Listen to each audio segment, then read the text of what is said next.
नमस्कार, स्वागत है आपका पहाड़ प्रभात में। मैं हूं आपके साथ सचिन चौहान। बात कर लेते हैं तमाम खबरों की, लेकिन बुलेटिन की शुरुआत बड़ी खबर से कर लेते हैं। और यह बड़ी खबर सामने आ रही है। हिमाचल प्रभारी राजेश शुक्ला से मिले हैं मुख्यमंत्री सुखविंदर सिंह सुक्खू और प्रदेश के कई मुद्दों पर विस्तार से चर्चा भी हुई है। विकास कार्यों का फीडबैक दिया गया है। मेयर डिप्टी मेयर चुनाव को लेकर मंथन किया गया। कर्नाटक में बनेगी कांग्रेस की सरकार, यह स्टेटमेंट भी सामने आया है। और हिमाचल में जल्द कैबिनेट विस्तार किया जाएगा, यह भी सुखविंदर सिंह सुक्खू का स्टेटमेंट सामने आया है। 2024 का चुनाव कांग्रेस मजबूती के साथ लड़ेगी। तो यह बड़ी खबर से आपको अपडेट करा रहे हैं।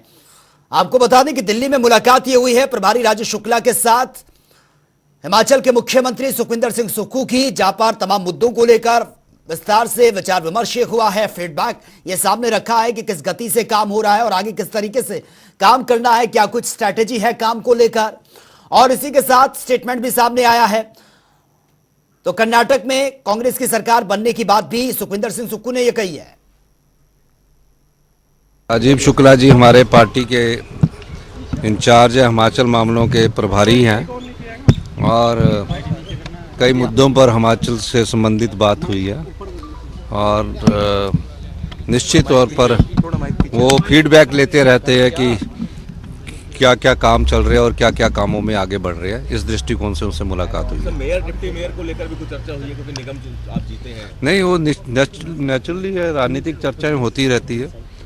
तो मेयर डिप्टी मेयर के बारे में भी उनसे बात हुई है और इस मामले में हम आगे बढ़ रहे हैं। सर, कर्नाटक में वोटिंग जारी है, क्या लगता है सरकार आपकी बनेगी? और जिस प्रकार वोटिंग का ट्रेंड आ रहा है उससे ये महसूस हो रहा है कि कर्नाटक की जनता ने हम कर्नाटक में कांग्रेस को लाने का मन बनाया है। तो कैबिनेट विस्तार पर भी चर्चा चल रही है। अभी देखते हैं, आने वाले समय में जल्दी कैबिनेट का विस्तार किया जाएगा। सर, एक मुख्य सवाल ये है कि सर 2024 के आगामी जो लोकसभा चुनाव है उसको लेकर टीम हिमाचल किस तरीके से तैयार है? क्या कांग्रेस में आपस में यही टीम रहने वाली है कि चुनाव से पहले कुछ बदलाव देखने को? नहीं, निश्चित तौर पर कांग्रेस पार्टी की विचारधारा बहुत मजबूत है। टीम तो कांग्रेस पार्टी की ही रहेगी और किसकी रहेगी। और हम कह सकते हैं कि आने वाले समय में कांग्रेस पार्टी सबको एकजुट करके आगे बढ़ेगी। मुलाकात जो होने वाली है आज, बस यही मुलाकात थी। हमारे इंचार्ज है। कितना अहम है ये नए विधायकों के लिए? देखिए, जो पहली बार विधायक चुनकर आए हैं और संसदीय प्रणाली में ये महत्वपूर्ण भी होता है कि वो उनकी कुछ ट्रेनिंग करवाई जाए। और हमारे जो लोकसभा के स्पीकर ओम बिरला जी हैं, उन्होंने ये ट्रेनिंग सेशन रखा है। बहुत खुशी की बात है और निश्चित तौर पर वो अच्छा कुछ सीख कर जाएंगे। धन्यवाद। और इस खबर पर ज्यादा जानकारी के साथ ब्यूरो चीफ इस वक्त हमारे साथ बने हुए हैं विकास शर्मा। विकास, दिल्ली में मुलाकात ये हुई है मुख्यमंत्री की प्रदेश प्रभारी के साथ राजेश शुक्ला के साथ, कई मुद्दों पर विस्तार से चर्चा भी हुई है। क्या कुछ इस मुलाकात में रहा है और आगे किस तरीके की स्ट्रैटेजी कांग्रेस की रहने वाली है? देखिए, बिल्कुल। और हलचल तेज जो है वो एक तरफ दिल्ली में देखी जा रही है, लेकिन उसका असर कहीं ना कहीं जो है वो हिमाचल प्रदेश की वादियों में देखने के लिए मिल रहा है। कई तरह की चीजें हैं, कई तरह के सवाल हैं। लोग जो है सोशल मीडिया पे अलग अलग तरह की बातें जो है वो इस समय कर रहे हैं। एक तरफ जहां कैबिनेट मंत्री और वीरभद्र सिंह का जो परिवार है, कैबिनेट मंत्री जो अभी हाल ही में जिनको बनाया गया है विक्रमादित्य सिंह, उनकी फेसबुक पर टिप्पणी को लेकर जो है लोग अलग अलग तरह के मायने जो है इसके निकाले जा रहे हैं। और इसके अलावा अगर हम बात करें प्रतिभा सिंह की, तो उनके भी जो प्रदेश अध्यक्ष का है उसके ऊपर बदलाव की चर्चा जो है वो बहुत तेज है। कुल मिलाकर इस समय कांग्रेस के भीतर क्या सब कुछ ठीक है, सबसे बड़ा सवाल यही है। क्या मुख्यमंत्री सुखविंदर सिंह सुक्खू जो ये दावा कर रहे हैं कि सबको साथ लेकर चलेंगे, क्योंकि आगे आने वाले समय में जो 2024 का जो चुनाव है वो जीतना कांग्रेस पार्टी के लिए एक चुनौती है। तो ऐसे में क्या ये सबको साथ लेकर चलने की बात जिस तरह से मुख्यमंत्री के बयानों के माध्यम से भी सामने आ रही है, वहीं नगर निगम का चुनाव जो है वो कांग्रेस पार्टी ने पूरे बहुमत के साथ जीता है और इतनी बड़ी जीत जो है आज से पहले कभी किसी पार्टी की नहीं हुई है। लिहाजा ये जताया जा रहा है कि जो कांग्रेस के 4 महीने का 5 महीने का जो कार्यकाल है, लोगों ने उसको देखते हुए उस पर मोहर लगाई है। ऐसे में सवाल ये उठता है कि क्या वीरभद्र परिवार जो है वो लगातार ये मांग कर रहा है कि अब मेयर और डिप्टी मेयर जो है वो उनकी पसंद का होना चाहिए। मुख्यमंत्री की तरफ से ये कहा जा रहा है कि अभी 2.5 साल का जो रोस्टर है उसके तहत कुछ ना कुछ मिलकर बैठकर जो है ये बातें की जा सकती हैं। प्रदेश अध्यक्ष को बदलने की बात की जा रही है क्योंकि जो छत्तीसगढ़ का जो रायपुर का जो चिंतन शिविर था कांग्रेस का, उसके अंदर ये बात हुई थी कि एक परिवार एक पद। तो क्या एक परिवार एक पद जो है वो हिमाचल प्रदेश में लागू होगा या नहीं होगा, क्योंकि वीरभद्र परिवार की तरफ से जो है विक्रमादित्य सिंह कैबिनेट में हैं और दूसरी तरफ प्रतिभा सिंह जो है वो प्रदेश अध्यक्ष भी हैं और उसके साथ साथ लोकसभा की सांसद भी है मंडी संसदीय सीट से। तो ऐसे में क्या आगे फेरबदल हो सकता है, इसको लेकर चर्चा जो है राजीव शुक्ला से कल की गई। इसके अलावा क्या निगमों में और बोर्डों में क्या नियुक्तियां की जानी है, मंत्रिमंडल में किस तरह से विस्तार किया जा सकता है, कौन कौन चेहरे हैं उनको शामिल किया जा सकता है, विस्तार से मामले में चर्चा हुई जी। लेकिन कुल मिलाकर बात यही है कि क्या कांग्रेस पार्टी में सब कुछ ठीक है, इसको लेकर कई तरह की चर्चाएं जो है वो तेज हो रही हैं। बिल्कुल विकास, जो विपक्ष है लगातार वो भी इसी को लेकर सवाल उठा रहा है कि कांग्रेस में अंतरकलह है। पहले कांग्रेस तो अपने आप में एकजुट हो जाए, लेकिन कांग्रेस जिस तरह से ये सत्ता मिली है इसको बरकरार रखना सुखविंदर सिंह सुक्खू के लिए एक बहुत बड़ा चैलेंज है, सबको साथ लेकर चलना। लेकिन ऐसा नजर नहीं आ रहा है, जिस तरह से आप भी बता रहे हैं कि तमाम तरीके की जो खबरें हैं सोशल मीडिया पर तैर रही हैं। निश्चित रूप से, और देखिए अटकलें इसलिए भी लगाई जा रही हैं क्योंकि बयानबाजी जो है नेताओं की वो इसका एक बड़ा कारण जो है वो बनता हुआ नजर आ रहा है।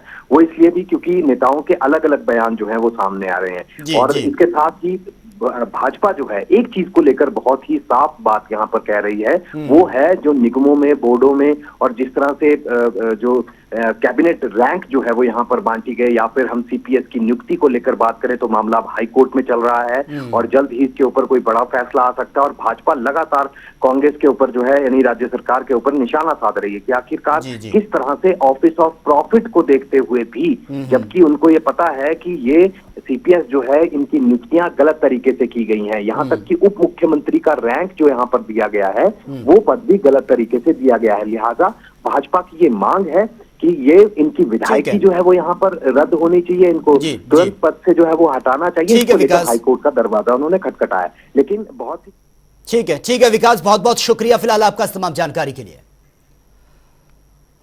हिमाचल प्रदेश के उप मुख्यमंत्री मुकेश अग्निहोत्री डलहौजी पहुंचे हैं, जहां पर उनका पार्टी कार्यकर्ताओं और कांग्रेस की सीनियर नेता आशा कुमारी ने गर्मजोशी के साथ स्वागत किया है। उन्होंने डलहौजी में 31 करोड़ की लागत से पानी की योजना का उद्घाटन किया। इसके अलावा 34 लाख से पानी की नई स्कीम का शिलान्यास भी किया गया है। इस दौरान उन्होंने कहा कि डलहौजी विधानसभा क्षेत्र में जल शक्ति विभाग के सौजन्य से बेहतरीन पानी उपलब्ध करवाया जाएगा और नलकों में स्वच्छ पानी ये दिया जाएगा ताकि लोगों को स्वच्छ पीने का पानी मिल सके। 4x7 हमारा ऐलान था कि हिमाचल प्रदेश में सबसे पहले डलहौजी को 24x7 पानी की सुविधा दी जाएगी, टैप वाटर की, नलके के पानी की सुविधा दी जाएगी। और उस दिशा में हमने अभी फाउंडेशन स्टोन किया है 31 करोड़। खेत के और उसके आसपास के गांव के लिए जो है एडीबी का जो हमारा प्रोजेक्ट चल रहा है वो 36 करोड़ रुपए का प्रोजेक्ट है। और अगर ये सारा देखा जाए, एक बनीखेत बातरी के लिए सीवरेज की स्कीम है वो 27 करोड़ रुपए की योजना है। तो इस समय जो है हम लगभग 210 करोड़ रुपए के आसपास का काम जो है यहाँ पे करेंगे डलहौजी और बनीखेत में है।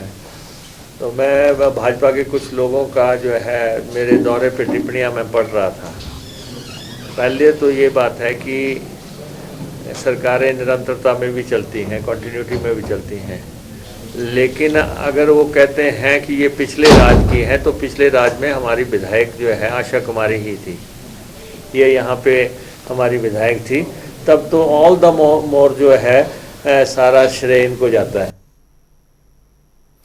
आगामी सेब सीजन को लेकर सुक्खू सरकार काफी अलर्ट है। पीडब्ल्यूडी मंत्री विक्रमादित्य सिंह ने प्रेस वार्ता करते हुए प्रशासन के अधिकारियों को सख्त आदेश भी दिए हैं।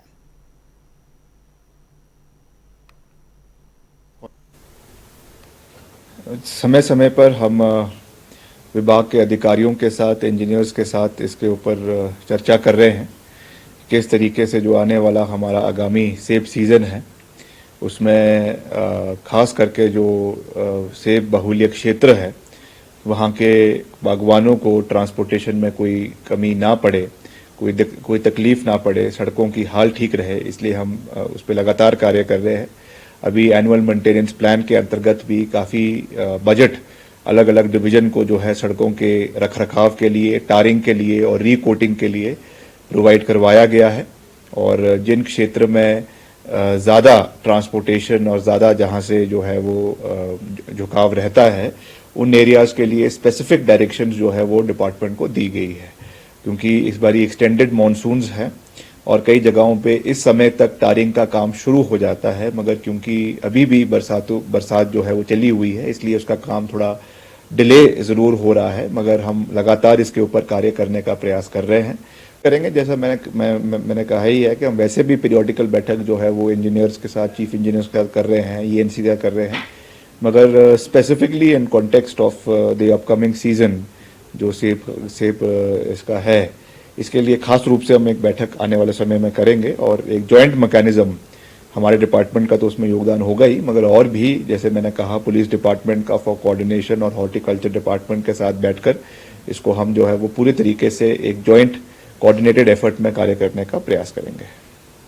2-3 दिन पहले ही मैंने इसके साथ अपने विभाग के साथ बैठक करी है और उसमें हमने उसका एक पूरा शेड्यूल जो है वो सितंबर-अक्टूबर के महीने का बनाया है, जिसमें करीबन अभी तक जो प्रपोज्ड है करीबन 40,000 युवाओं के पार्टिसिपेट करने का उसमें प्रावधान रखा गया है, जिसमें करीबन 20,000 पुरुष और 20,000 जो है वो महिलाएं, लड़कियां पार्टिसिपेट करेंगी। और अभी इसको हमने अंडर 28 जो है वो प्रपोज किया है, जिसमें क्रिकेट को छोड़कर बाकी सारे जितने रूरल गेम्स है, आपके एथलेटिक्स है, आपके कबड्डी है, खो खो है और बॉक्सिंग है, वॉलीबॉल है और ऐसी गेम्स जो है उनको हम इसमें पूरी तरीके से जोड़ने का प्रयास करेंगे। हिमाचल के लोक निर्माण विभाग मंत्री विक्रमादित्य सिंह की ओर से सोशल मीडिया पर बीते दिन लिखी पोस्ट पर चर्चाओं का बाजार गर्म है। उन्होंने सोशल मीडिया पर पोस्ट की थी कि पदों के पीछे भागना उनके खून और फितरत में नहीं है, जिसके बाद इसके मायने निकाले जा रहे थे कि इस पर विक्रमादित्य ने स्थिति को स्पष्ट करते हुए कहा है कि उन्होंने किसी राजनीतिक परिवेश में यह बात को नहीं लिखा था। उन्होंने कहा कि सरकार का हिस्सा हूं और मुख्यमंत्री और कैबिनेट के साथ मिलकर काम भी कर रहे हैं। सरकार का हिस्सा हूं और I am rock solid with the honourable chief minister and all my cabinet colleagues. ये बात किसी राजनीतिक दृष्टि से नहीं करी है और मैं ये बात आज नहीं, विपक्ष में भी रहते हुए हमने जो बात करी है, मैं उनमें से नहीं हूँ जिनकी भाषा विपक्ष में कुछ और हो और सरकार में आके बदल जाए। जो मैं कहता हूँ बड़े स्पष्ट संदेश से कहता हूँ, मैंने सिर्फ इस कॉन्टेक्स्ट में ये बात करी है कि मैं किसी भी पद को केवल लोगों की सेवा करने का एक जरिया देखता हूँ। It is not a badge और अ मेडल, कोई तबका नहीं है जो मेरे को अपनी छाती पे लगा के घूमना है कि ये एक कोई मैं मेडल लेकर लोगों के बीच में घूम रहा हूँ। मैंने ये कहा कि जनता के साथ जुड़ा हुआ, उनके साथ मिलना, उनके साथ मेल मिलाप बनाकर रखना, उनका प्यार और आशीर्वाद ही मेरे लिए सबसे बड़ा जो है वो पोस्ट है। मैंने उस कॉन्टेक्स्ट में ये बात करी है और ये केवल आज के बात नहीं है। जब भी मैं सार्वजनिक जीवन में जब से हूँ, मुझे यही वैल्यूज़ मेरे पिताजी ने सिखाए हैं और मैं चाहे सरकार में हूँ, चाहे विपक्ष में हूँ, चाहे राजनीति में हूँ, चाहे नहीं हूँ, जो संस्कार होते हैं, जो वैल्यूज़ होते हैं, वो हमेशा एक ही रहते हैं। तो मैं उनमें से नहीं हूँ कि सरकार में आकर भाषा बदल जाए, विपक्ष में आकर कुछ और हो। जो है, जो प्रिंसिपल्स है, वो हमेशा एक थे। सिद्धांत जो थे वही सिद्धांत जीवन के आखिरी दिन तक होने चाहिए, मेरा ये मानना है। और वे स्वास्थ्य मंत्री धनीराम शांडिल आजकल काफी एक्शन में नजर आ रहे हैं, जिसके चलते सोलन पहुंचे स्वास्थ्य मंत्री धनीराम शांडिल ने कथेड़ में बन रहे नए अस्पताल भवन के निर्माण कार्य का जायजा लिया, अधिकारियों को दिशा निर्देश दिए हैं और जल्द से जल्द इस निर्माण कार्य को पूरा करने की बात उन्होंने की है। इस दौरान उन्होंने कहा कि अस्पताल तैयार होने से शहरवासियों को बेहतर स्वास्थ्य सुविधाएं भी मिलेंगी।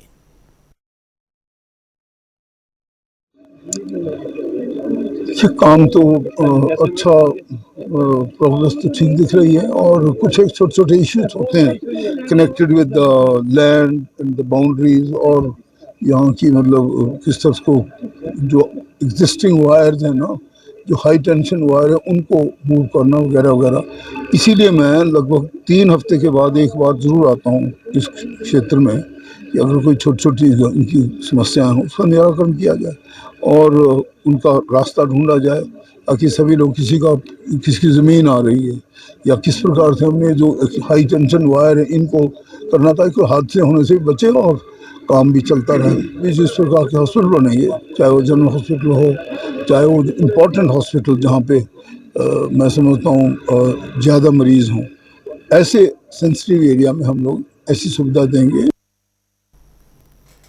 हिमाचल प्रदेश में 36 साल बाद मई में ठंड फिर से लौट कर ये आई है। कई क्षेत्र में न्यूनतम पारा माइनस में चला गया है। ये रिपोर्ट आप देखिए। मौसम के अजब गजब रंग, कभी ठंड कभी धूप, कहीं 54 तो कहीं 36 साल का टूटा रिकॉर्ड। गर्मी में हुआ ठंड का एहसास। इन दिनों हिमाचल प्रदेश में मौसम के अजब गजब रंग देखने को मिल रहे हैं। मई में नवंबर जैसा नजारा। लाहौल स्पीति सहित ऊंचाई वाले इलाकों में अब भी पारा माइनस में चल रहा है। हाड़ कपा देने वाली ठंड पड़ रही है। हिमाचल में गर्मी के सीजन में 54 साल बाद धर्मशाला में रविवार को सबसे ठंडी रात रही। 1969 में धर्मशाला में न्यूनतम तापमान 8.4 डिग्री सेल्सियस रिकॉर्ड किया गया था। किन्नौर जिले में 15 साल बाद मई में बर्फबारी हुई। जिला किन्नौर के छितकुल, नेसंग, रक्षम आदि क्षेत्रों में मई के महीने में 15 साल बाद बर्फबारी हुई। 1 से 9 मई तक प्रदेश में गर्मी का मौसम आ जाता था, लेकिन इस बार मौसम में ठंडक बनी है। निदेशक की माने तो मौसम विज्ञान केंद्र के पास उपलब्ध आंकड़ों के अनुसार साल 2023 के मई में साल 1987 के मई जैसे हालात हैं। प्रदेश का अधिकतम और न्यूनतम तापमान इन दिनों 36 साल पहले जैसा रिकॉर्ड हुआ है। मई में ठिठुरे पहाड़। शिमला में साल 2023 में अधिकतम तापमान 12.4 डिग्री सेल्सियस से 22.4 डिग्री सेल्सियस है, जबकि 1987 में 10.1 डिग्री सेल्सियस से 17.6 डिग्री सेल्सियस था। वहीं मनाली में भी अधिकतम तापमान साल 2023 में 11.4 डिग्री सेल्सियस से 19.4 डिग्री सेल्सियस है। वहीं मई 1987 में अधिकतम तापमान 12.0 डिग्री सेल्सियस से 22.7 डिग्री सेल्सियस रहा। वहीं कल्पा में मई 2023 में 8.4 डिग्री सेल्सियस से 18.2 डिग्री सेल्सियस अधिकतम तापमान है और वहीं 1987 मई में अधिकतम तापमान 8.0 डिग्री सेल्सियस से 12.5 डिग्री सेल्सियस रहा। धर्मशाला में मई 2023 में अधिकतम तापमान 17.2 डिग्री सेल्सियस से 27.0 डिग्री सेल्सियस है, जबकि 1987 मई में यह अधिकतम तापमान 18.7 डिग्री सेल्सियस से 26.9 डिग्री सेल्सियस था। ऊना में मई 2023 में अधिकतम तापमान 22.2 डिग्री सेल्सियस से 36.0 डिग्री सेल्सियस है, जबकि मई 1987 में अधिकतम तापमान 25.0 डिग्री सेल्सियस से 32.0 डिग्री सेल्सियस रहा। वहीं पालमपुर में मई 2023 में अधिकतम तापमान 16.5 डिग्री सेल्सियस से 26.5 डिग्री सेल्सियस है, जबकि मई 1987 में अधिकतम तापमान 17.6 डिग्री सेल्सियस से 20.3 डिग्री सेल्सियस रहा। वहीं लगातार जारी बर्फबारी और बारिश से किन्नौर में आज सुबह चौरा के पास भूस्खलन हो गया, जिसके चलते नेशनल हाईवे 5 पूरी तरह से बाधित हुआ। नेशनल हाईवे के दोनों तरफ गाड़ियों की लंबी लंबी कतारें लग गई। कुछ लोग वाहन को वापस पीछे मोड़कर घर की तरफ चले गए। इलाके में लगातार बरसात के चलते लैंडस्लाइड जारी है। धर्मशाला में 14 साल बाद पड़ी है मई में ठंड। केलांग में 4 साल बाद सबसे ठंडी रात रिकॉर्ड की गई। धर्मशाला में न्यूनतम तापमान 8.4 डिग्री रिकॉर्ड किया गया। देखिए, मौसम की बात करें तो पिछले 24 घंटों में शिमला, किन्नौर, चंबा में हल्की बारिश रिपोर्ट की है कुछ एक स्थानों में। और आगामी 5 दिनों की फोरकास्ट की बात करें तो देखिए 10, 11, 12 तारीख को प्रदेश में जो मौसम है साफ रहेगा। फिर 12 तारीख की लेट नाइट से या 13 के अर्ली मॉर्निंग से एक WD प्रदेश को इफेक्ट करेगा और उसके इफेक्ट से जो हमारे मीडियम और हाई के डिस्ट्रिक्ट हैं वहाँ पे लाइट टू मॉडरेट रेनफॉल होने की संभावना है और लाहौल स्पीति की किन्नौर में हाई रीचेस में स्नोफॉल भी हो सकती है। देखिए अभी मई माह के जो शुरुआत में हमने जो वेट स्पेल विटनेस किया है तो इसके दौरान जो पूरे प्रदेश में लगभग 4 से 6 डिग्री जो मैक्सिमम टेम्परेचर और न्यूनतम तापमान भी कम दर्ज किए गए हैं। वहीं जनजातीय जिला किन्नौर में हुई बर्फबारी ने बागवानों को खासा नुकसान पहुंचाया। बर्फबारी होने से सेब समेत अन्य फसलों को करोड़ों रुपए का नुकसान हुआ। जिले में 15 से 23 सेंटीमीटर तक हिमपात हुआ है। मई महीने में हो रही बर्फबारी से बागवान खासे चिंतित हैं। फिलहाल मौसम विभाग के मुताबिक हिमाचल प्रदेश में 12 मई तक मौसम साफ रहेगा। वहीं 13 मई को एक बार फिर ऊंचाई वाले इलाकों में बारिश बर्फबारी का अलर्ट जारी किया गया है। न्यूज डेस्क, जनता टीवी। विधानसभा चुनाव को 6 महीने बीत जाने के बाद अब जाकर पूर्व बीजेपी विधायक का टिकट कटने का दर्द उनकी जुबान पर आया है। द्रंग से पूर्व में बीजेपी विधायक रहे जवाहर ठाकुर ने पत्रकार वार्ता करते हुए संबोधित करते हुए बीजेपी को प्राइवेट लिमिटेड पार्टी करार दिया है। कांग्रेस में वरिष्ठ लोगों के टिकट नहीं काटे गए, जबकि बीजेपी ने वरिष्ठ लोगों को पूरी तरह से दरकिनार कर दिया है और एबीवीपी की विचारधारा वालों को तरजीह दी गई है। जीते हुए विधायकों के टिकट काटते, उसके पीछे क्या राज है? और ऐसे लोगों को पार्टी ने ला दिया जो पार्टी की विचारधारा से, जिनको क ख ग भी पार्टी का नहीं आता, ऐसे लोगों को टिकट पार्टी ने दे दी। ऐसे लोग जहां स्थापित लोग हैं उनको दरकिनार करके नए लोगों को ला। 2021 में जो मंडी लोकसभा क्षेत्र और 3 विधानसभा क्षेत्र के उपचुनाव हुए और जिसमें तकरीबन 20 विधानसभा क्षेत्र आते हैं, उन उपचुनावों में से ये सिद्ध हुआ कि हिमाचल प्रदेश की जनता भारतीय जनता पार्टी के नेतृत्व से जो है वो दुखी है।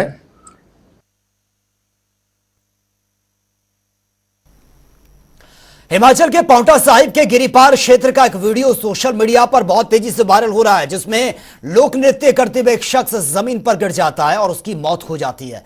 बताया जा रहा है कि सखोली पंचायत के रोहाना गांव में जागरण ये रखा गया था और इसी दौरान ग्रामीण पारंपरिक लोक नृत्य रासा यहां पर हो रहा था। इसी दौरान 75 साल के चेतराम शर्मा नाम का एक बुजुर्ग अचानक से जमीन पर गिर जाते हैं, जिसके बाद वहां मौजूद लोग उन्हें उठाने की कोशिश करते हैं। ग्रामीणों ने चेतराम शर्मा को स्थानीय डिस्पेंसरी तक वो ले गए, लेकिन तब तक बहुत देर हो चुकी थी। गौरतलब है कि इलाका बहुत ही दुर्गम है और यहां पर सड़क, स्वास्थ्य जैसी सुविधाएं ग्रामीणों के लिए दूर की कौड़ी हैं। ग्रामीणों के मुताबिक दिल का दौरा पड़ने से चेतराम का यह निधन हुआ है।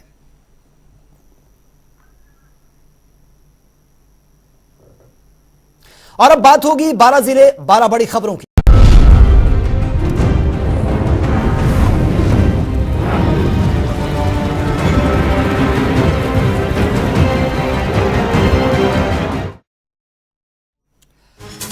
शिक्षा विभाग की ओर से राजकीय वरिष्ठ कन्या विद्यालय में गणित दिवस मनाया गया, जिसमें गणित से जुड़े अलग अलग प्रतियोगिताएं भी रखी गई। इस प्रतियोगिता में अलग अलग स्कूलों से बच्चों ने भाग लिया। कार्यक्रम प्रभारी देवराज ठाकुर का कहना है कि बच्चों को गणित की रुचि बढ़ाने के लिए इस तरह के कार्यक्रम का आयोजन किया गया। लगातार हो रही बारिश के चलते किसानों को काफी नुकसान का सामना करना पड़ रहा है। किसानों की फसलें काफी ज्यादा प्रभावित हुई। अब मौसम में बदलने के चलते लहसुन की खुदाई का काम भी शुरू हो चुका है। प्रदेश सरकार की ओर से कुपोषण को कम करने के लिए कई योजनाएं चलाई जा रही हैं। 6 लाख शिक्षक लेंगे भाग। विश्व का पहला शिक्षा महाकुंभ आयोजित ये होने जा रहा है।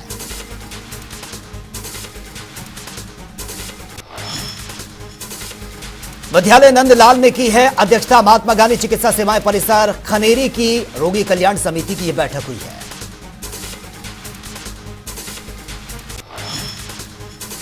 ड्रग एडिक्शन सेंटर के ना बनने पर बीजेपी के राजेश कश्यप ने सीएम पर किया वार। कहा, ड्रग एडिक्शन सेंटर बनाने के बजाय अस्पताल बनाया जा रहा है।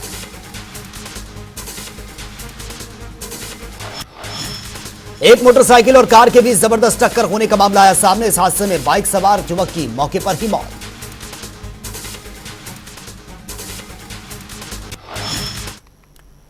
तो फिलहाल इस बुलेटिन में मेरे साथ इतना ही, लेकिन तमाम खबरों के लिए आप बने रहिए जनता टीवी के साथ। नमस्कार।